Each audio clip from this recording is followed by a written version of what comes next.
This is Clive Waters, news editor, 3UZ.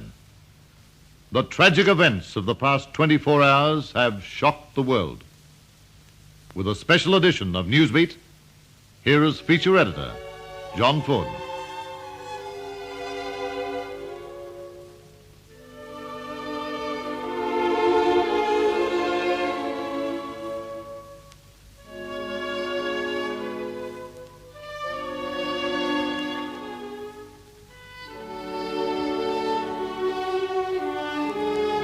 Yesterday morning at 4:25 a.m. Eastern Australian time, this tragic news was flashed to all corners of the world. President Kennedy is dead, shot by an assassin. It is ironic to recall that only last weekend, when President Kennedy flew into Manhattan, it was evident his security was considerably relaxed.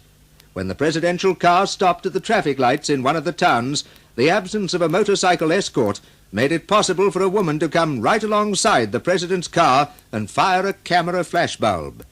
A New York police official said she could well have been an assassin. The official explanation was that the president wanted no fuss nor feathers. Within a short time of yesterday's shooting, Dallas police apprehended a suspect. Police in Dallas, Texas, announced they had charged the man with the assassination of President Kennedy. They say 24-year-old Lee Oswald is the man who killed the president by firing 3 shots from a rifle while hidden on the 5th floor of a warehouse as the presidential car moved past. Oswald is described as a pro-Castro Marxist who lived in the Soviet Union for a time. He is said to have once tried to renounce his American citizenship and swear allegiance to the Soviet Union. The announcement of the charge came as a shocked world joined America in reacting to the death of John F. Kennedy. 35 minutes after the fatal shots that shocked the world rang out, President Kennedy was pronounced dead. 2 hours later, Lyndon Baines Johnson, 55 years old, wealthy Texas rancher, and the vice president, was sworn in.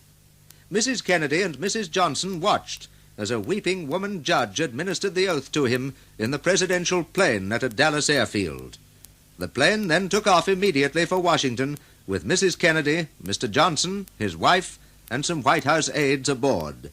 Mr. Kennedy's body was also on the plane. On arrival at Washington, the pallbearers are apparently very prominent members of state, as all official Washington is here, of course, and the road is lined. I understand that unofficially they're taking the body of President Kennedy to the Naval Hospital at Bethesda. That's the word that we've received here. Mrs. John Kennedy, dressed in a pink dress, looking very harried, a brown fur collar apparently, is following the hearse. Lyndon Baines Johnson made his first public statement from Washington as the newly elected President of the United States. This is a sad time for our people. We have suffered a loss that cannot be weighed. For me, it is a deep personal tragedy. I know that the world shares the sorrow that Mrs. Kennedy and her family bear. I will do my best. That is all I can do. That same afternoon in the United Nations General Assembly, President Rodriguez made this announcement. I have to perform the sad duty of announcing to the General Assembly the tragic death of President Kennedy, assassinated this afternoon in Dallas, Texas.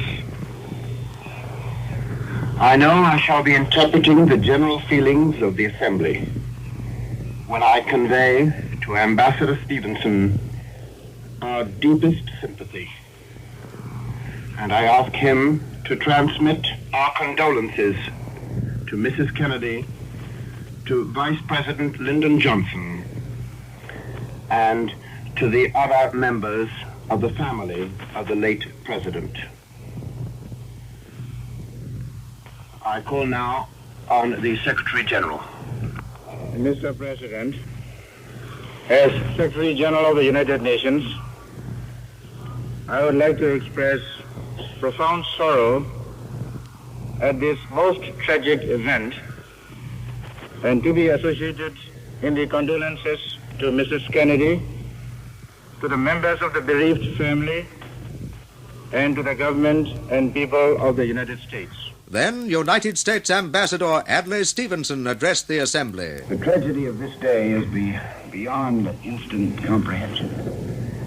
All of us who knew him will bear the grief of his death to the day of ours. And all men everywhere who love peace and justice and freedom will bow their heads. At such a moment, we can only turn to prayer. Prayer to comfort our grief, to sustain Mrs. Kennedy and his family, to strengthen President Johnson, and to guide us in time to come. May God help us. Radio stations throughout Australia flashed the news within 5 minutes of the President's death, and in a special interview, Prime Minister Menzies paid his tribute. All Australians will agree with me in expressing horror and revulsion at this terrible event, the assassination of President Kennedy.